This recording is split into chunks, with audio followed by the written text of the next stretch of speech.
Hello, everybody. Welcome to How We Work. I'm your host, Dr. Misha Ann Martin, and today I am joined by one of my favorite people, the man, the legend, one of our speakers here at Workhuman Live, Mr.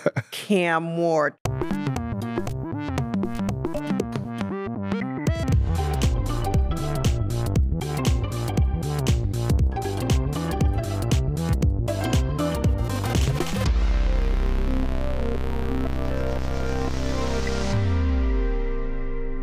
Kham, welcome back to the show. Hey, listen, thank you for the invite. And must I say, thank you, Misha, for all the opportunities you've given me at Workhuman thus far. I really appreciate it. You are so sweet. Always lead with gratitude. Listen. That's the name of the game. So Kham here is the founder of Black Men in Tech. Yes. And Workhuman and Black Men in Tech, we have this research partnership where we dug deep into how Black men are experiencing work. And how that started is at Workhuman, we've been doing research on the experiences of different people in the workplace. And when we started to look at intersectionality, we found that Black and Hispanic men are actually having a different experience than Black and Hispanic women. So me and Kham here, along with Dr. Danielle King, Dr. Isha Vicaria, almost Dr. Julian, Julian Wright, we came together to do this whole research project that included surveys and interviews and stories.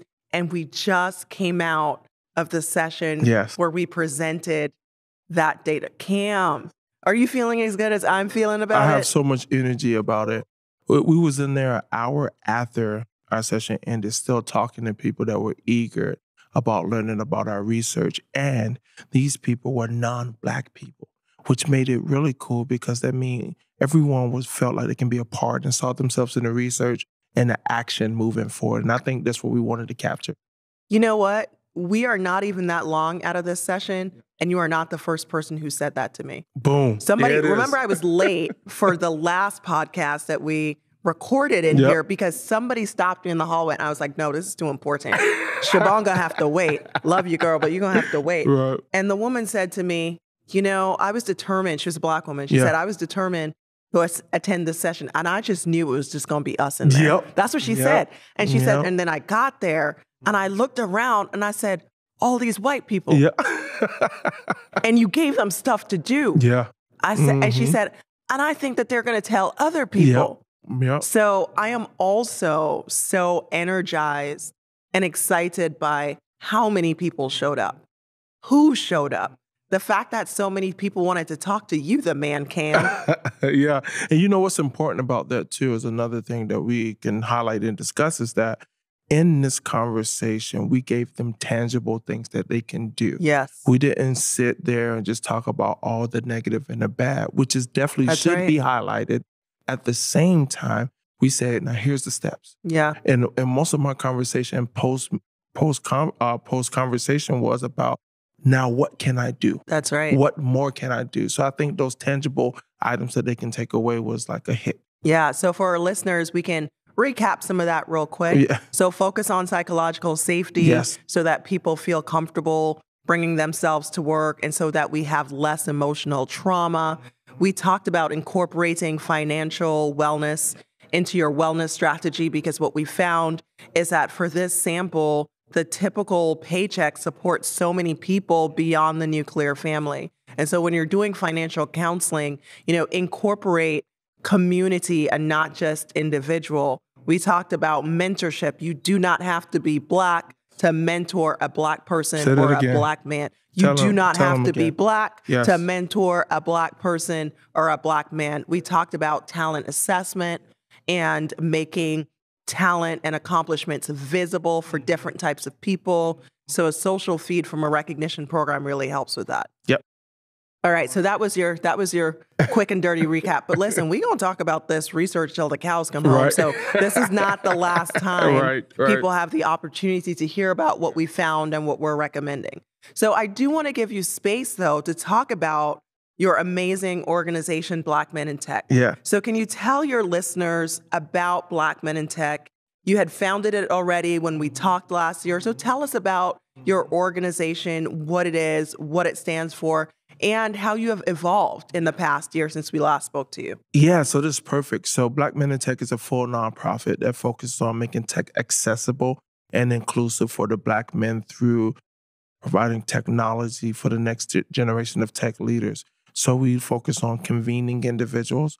That means every year we do a conference and we do meetups and we do Tech Connects. And Tech Connects is the opportunity for our partners and organizations to work with us to get new people hired or transitioning people, take them to that next level. We just did one in Birmingham, which shipped not even a week ago, a few days ago. And it was so beautiful, so great.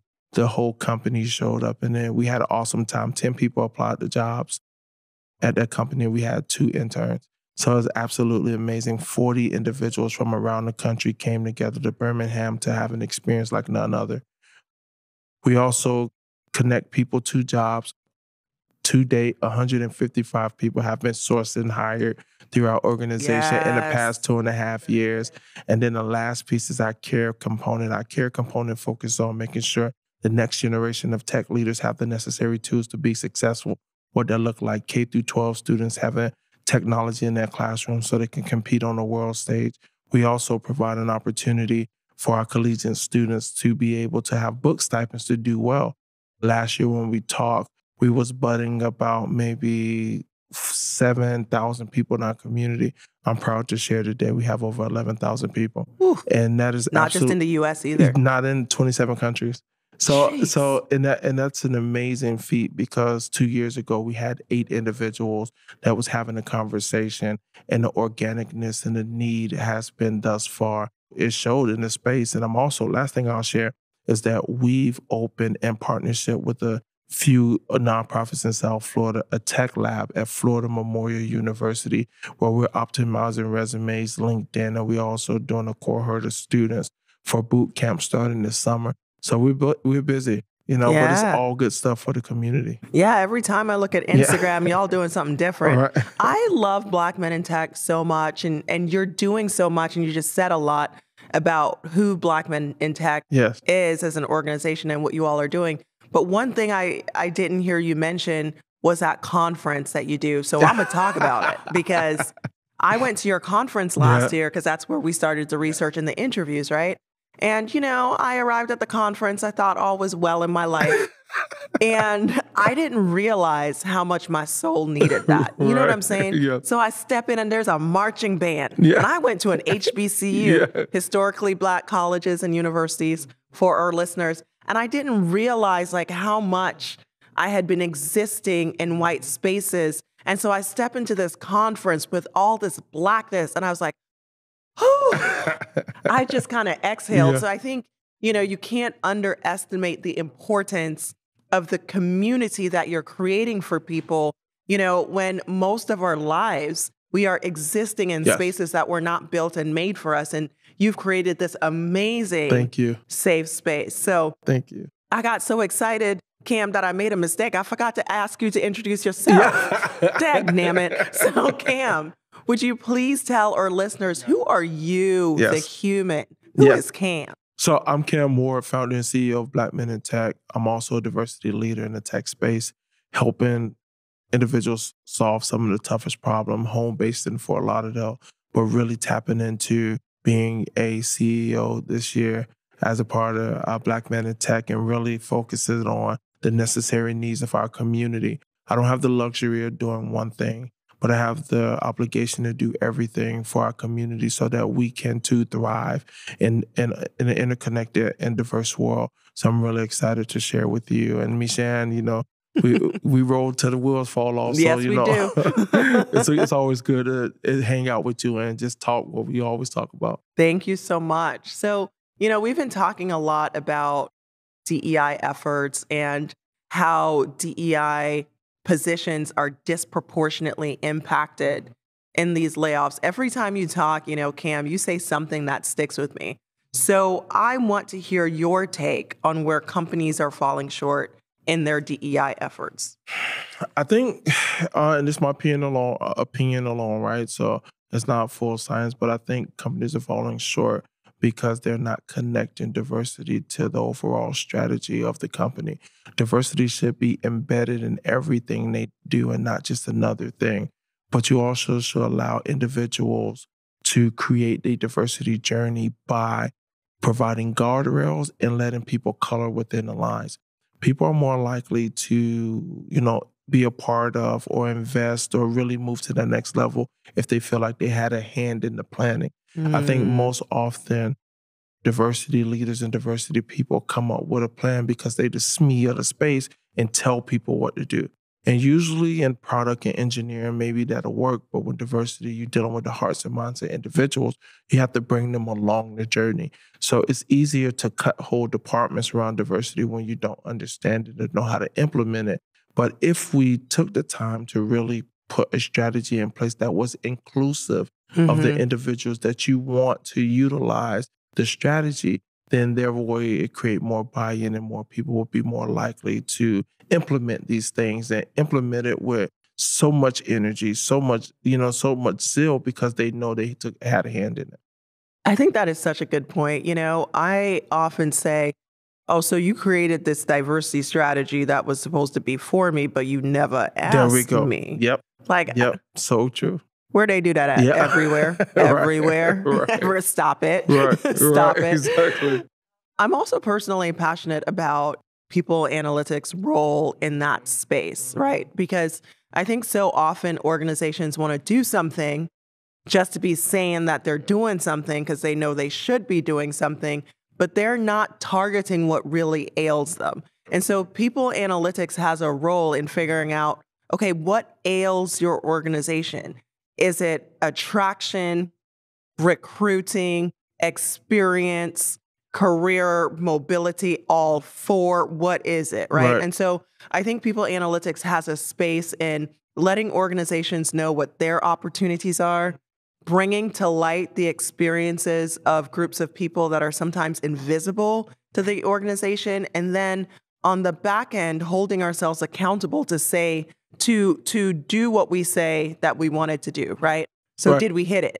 Agreed. And to your point, I think the perfect model is in the way that we presented today, what we presented, data points and then provided the qualitative story behind it. And I think it's both, right? Yeah. So some people will get it and they'll say, I just want to see the hard numbers. And here's the numbers. Here's the progression model. Here's the da-da-da. And you're good, right? Some people need to hear the story. Some people need to hear a mixture of two. And that's why I think that we were successful today, not only in our talk, but in presenting the data at any point, because we provide both lenses. And you're right, data shows you what you need to work on first. Another misstep that I think just happened is everyone's trying to solve everything with one person. You can only focus on one thing at a time with one person if you want to do it well. If you want to go deep, if you want to just stay service and try to do ERGs, look at the diversity report. Okay, then now you're going to do something that then you're going to worry about ESG report and all this other stuff. One person can't do that be successful. So you have to set someone up for success.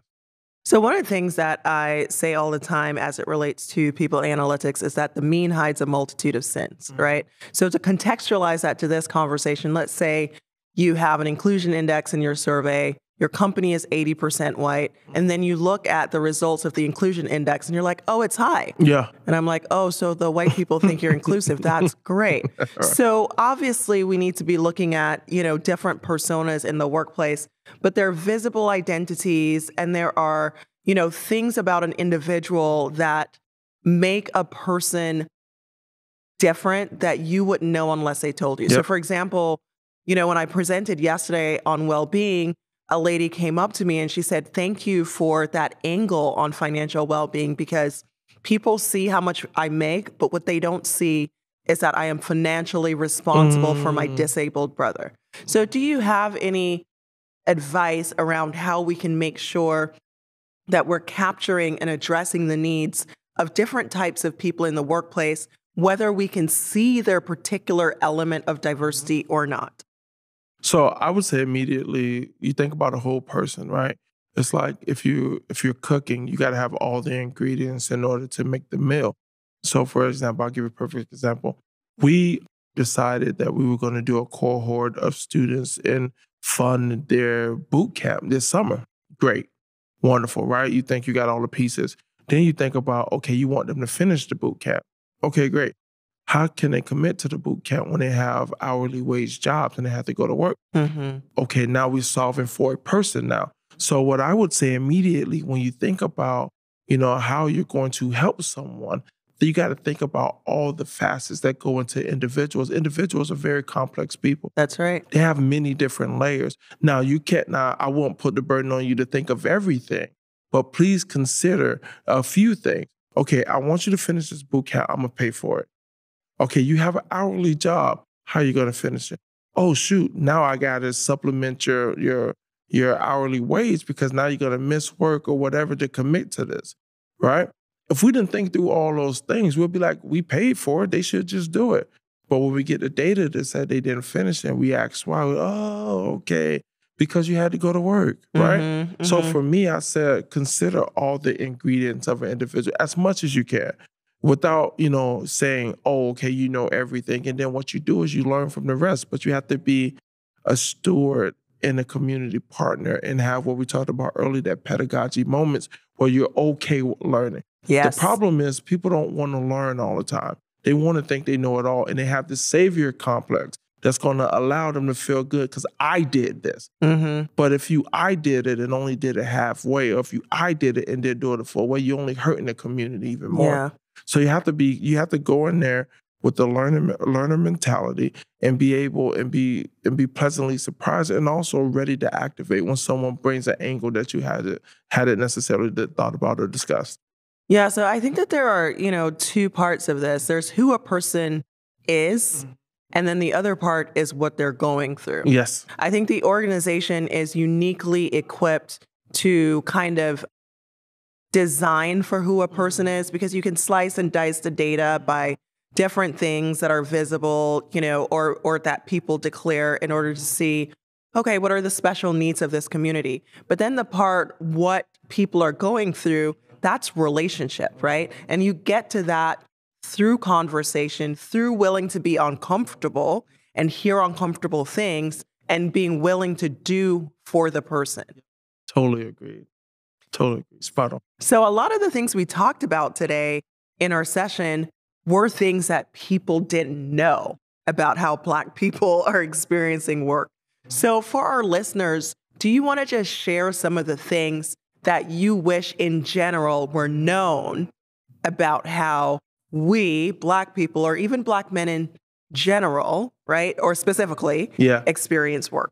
Yeah, I want people to know in general automatically is that Black men are not to be feared. Thank you. Full stop. I'm going to say it again so someone else can take.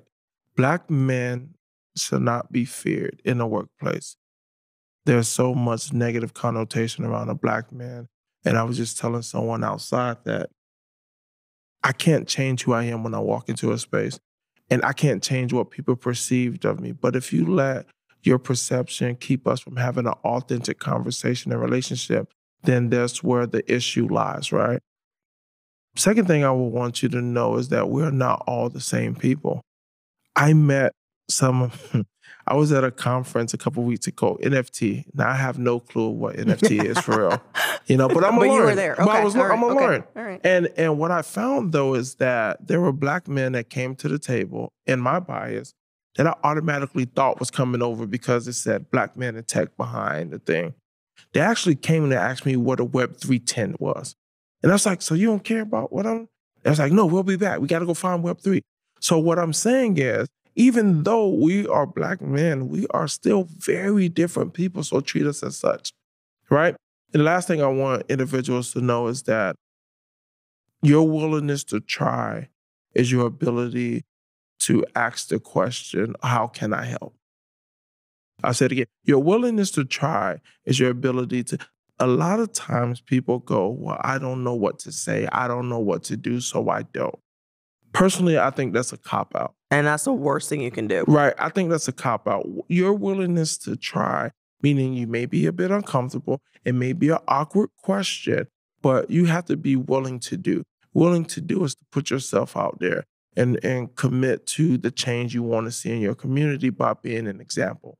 It's wild because at times when the system is created for you, and we talked about this earlier, it don't matter my position or how high my title is and what accolades come after.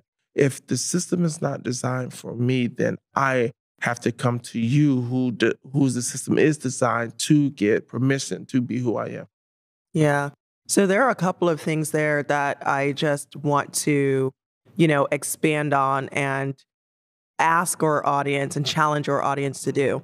So if you're working, a Black person in the workplace and you're about to call them aggressive or dangerous, ask yourself. That's a really triggering word. There are so many triggering words. I struggled with articulate. Right? All the time. All the time. What does that mean? Can I walk in two at the same time? Listen. It's hard because I really do have a gift with words. And so I had to learn to be like, okay, so that word is triggering for me. Yeah. But there is a compliment in that word. It's hard. You know what I mean? It is hard. It's very hard. Like someone came up to me today and said, "Hey, Kham, I love the way you narrated the story. Your diction was clear. I heard you from the back of the room." And I was like, I just had to full stop and just look at that individual. I was like, I'm gonna like this a compliment, but I don't know if it is, right? Did you say that? No, what I said was, here's me. What I said was, "Oh, thank you," and walked away, right? Because in that moment, another man that looked just like you comes to tell you that you spoke well. As opposed to what? I know. And see, I know a lot of our listeners are like, wait a minute, but that's a compliment. So let me be specific about why it's triggering. It's because implicit in that statement is an expectation that we're not. Thank you. And so it feels to us like an expression of surprise. Yes. And we feel like if we spoke similarly as a white person, it wouldn't be something so of note because it wouldn't be surprising. And so that's why that particular thing is triggering. So I'm glad you broke it down like that for the people that was listening that didn't necessarily get it. What's going on right now in this moment as we share, right?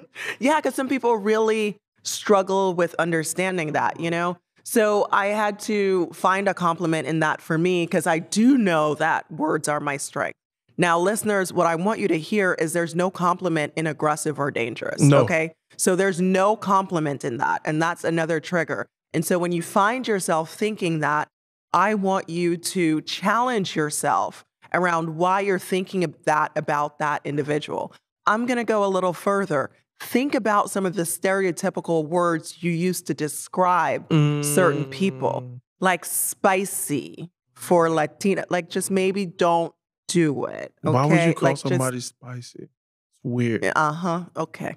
And yet it happens. Yeah. The second thing is about, what you can do. And we talked about this a lot in our session, and we talked about mentorship, right? And in the interviews at the Black Men in Tech conference, we spoke to a lot of people who said, a white person made a difference in my life because they believed in me, they advocated for me, they volunteered to be my mentor. So those are some things that you can do to make a difference in the lives of those around you. So I'm going to end our conversation where we started, right? We started talking about... You don't want to talk to me anymore? Kham, I will talk to you all day. Okay, cool. Sorry. But this podcast is limited, right? So, but you can always come back, is what I'm saying. For those listeners, too, who are not watching the video, Kham is wearing a lovely sweatshirt that says Black Men Belong in Tech. Kham, so many people have asked me how they can get that swag. So please tell the people. So it's on our website. It's a Shopify link out. And it has all the cool stuff that we have. Tell them the website. So our website is, that's great. I appreciate that because I would have missed it, right? So www.blkmenintech.com. All right. Our website is super fly. It's got stuff moving on it, talking buttons that work. So no, it's a really awesome opportunity. Also, you can follow us on all our social. It's at BLKMenintech. and we would love to add you as a follower. Also, finally, last thing, I didn't talk about it before, Thrive is back. Our annual conference, October 19th through the 22nd in Fort Lauderdale Beach, Florida. Michelle's going to be there. We're going to pull a mic there. Camera guy back there is coming. No, it's a one come, one all. Last year, we had an amazing time. We had amazing speakers and a really cool opportunity to connect one to another. It was really, really fantastic. I mean, I went there to do the interviews. I had work on the brain.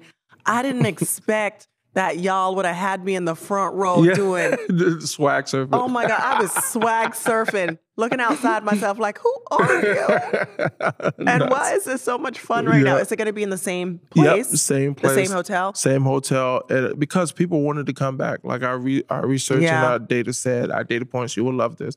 100% of the people said it was coming back, bringing someone else, and they wanted to stay at this hotel again. So a super important thing about this hotel, and I know you're not going to expect me to say this, they have Pelotons in the room. Did you know that? Yep. I'm a Pelotoner. I got on the Peloton because I didn't know when I got there. So I got on the Peloton in my Toms. And I knocked it out. I was like, this is great. Nice. And so you're on the Peloton, and in front of me what you see? Is the beach. Yeah, what you see. Like that hotel is amazing. Yeah, it was really cool. Amazing. So y'all did a good job with the conference, the location, the speakers. Thank you. Fantastic. Okay, so can we close out now? Yeah, we can close. Okay, so let's end where we started. Perfect. We started out by talking about, organizations falling short on DEI efforts. So I want you to give some advice to our listeners. What are some steps they can take immediately in this, after they listen to this episode, if they work for an organization like that, to help that organization turn things around? I would say immediately find your ally and find an influencer in a company. Titles don't make you influencers. People in your heart do when people follow you. So find them and have a real conversation about their diversity journey and take steps to improve it if you need to improve it or to stabilize it or to move it forward. You do that by looking at your employee engagement survey, taking a look at that. Michelle ain't gonna love this. I'm talking data and see where the pain points are for your employees and how can we make better use of that energy and that time and what's the action around that first. Your employee engagement survey will tell you your North Star. So start right there. I know every time someone talks about diversity, talk about ERGs, talk about making strategy, talk about blah, blah, blah. The low-hanging fruit and the most easiest thing to attack first is your employee engagement survey, making sure all the people that are there, hearts and minds, are connected to the value and the brand of the company. I would also say for individual allies, be brave. Oh, yeah. As people of color, we're tired of being the people always speaking up, right? About stuff. And so if you speak up for us, right? Let me sit in this background. Right? Let me stop fighting for just a minute, right? Like for a minute, you fight for me. Yeah. Or if I say something, to Lovey Ajayi Jones' point, back me up in the room. Not after. Not after. You can keep your micro recognition or micro appreciation. Ain't nobody want no micro appreciations, right? So stand up for us and stand with us in the room. So that is my challenge to you today as listeners. Thank you for joining us on How We Work. And Kham, always the man. Hey, listen, always a pleasure. Thank you. Thank you.